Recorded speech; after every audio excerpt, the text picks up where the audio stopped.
best friends since high school. Well, best friends ngunit ang turingan nila'y higit pa sa magkapatid. That in every occasion, they celebrate it together. Despite Jamie's reluctance to open up about his broken family, Rosalie knew him well and vice versa. As days passed, ay hindi maiwasang hindi sila tuksohin dahil sa sobrang lapit nila sa isa't isa. Are, tapik ng dalagita sa balikat ng binata, minsang nagkita sila. Bakit ang lawak ng ngiti mo dyan?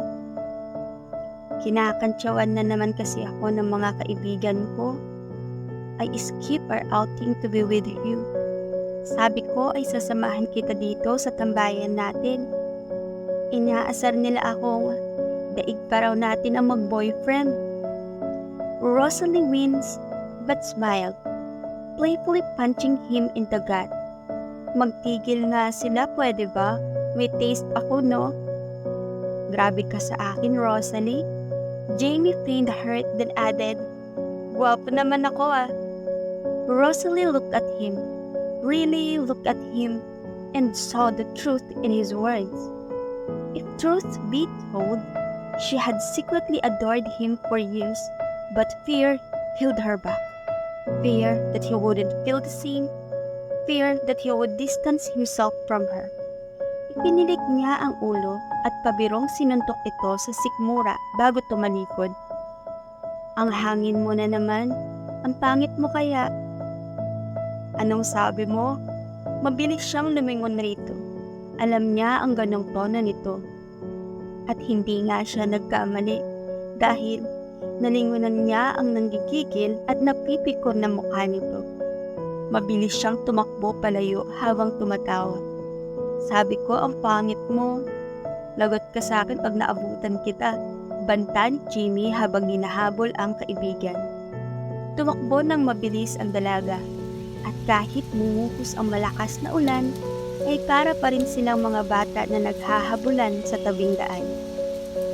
Maya-maya pa'y naabutan ni Jamie si Rosalie. Binuhat nito sa baywang ang dalaga kaya napatili ang huli. Sabay sila na nagtawanan. Jamie gazed at Rosalie for a long moment. Bakit? Naiilang na tanong ng babae. Napansin ko lang, you are growing more beautiful with time. Thank you. Rosalie blushed. Nahihiya niya itong tiningnan. Hindi ka ba nagsasawa na lagi mo akong nakikita? Never. You're the only one I want to be with.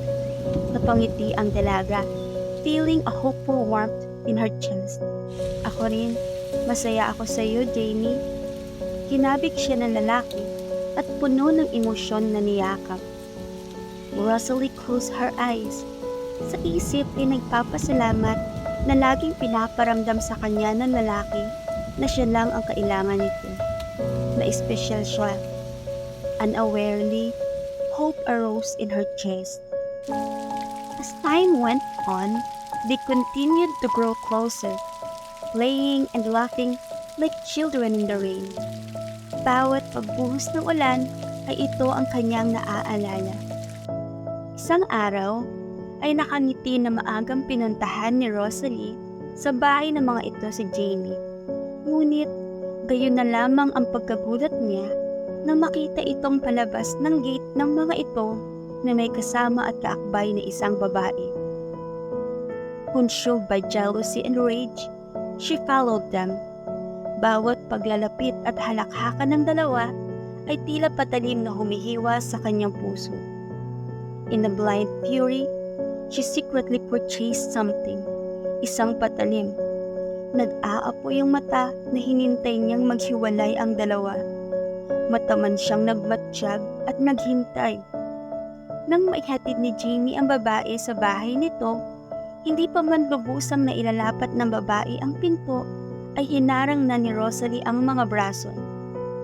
Without confrontation, her anger is spilled into violence.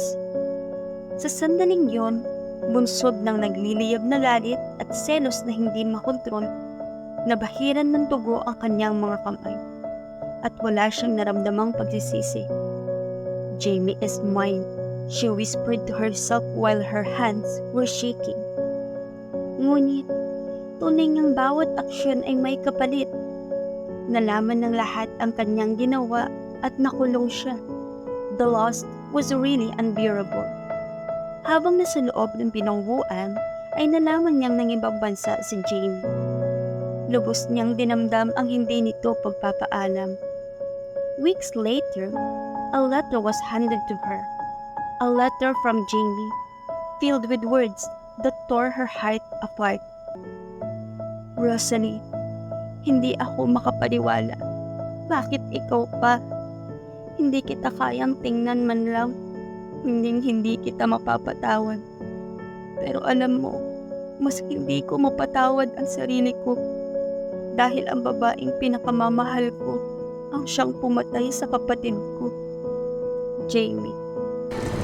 Sa araw na yun, kasabay ng pagpatak ng ulan ay ang pagbubos ng sakit at pagsisisi sa puso niya.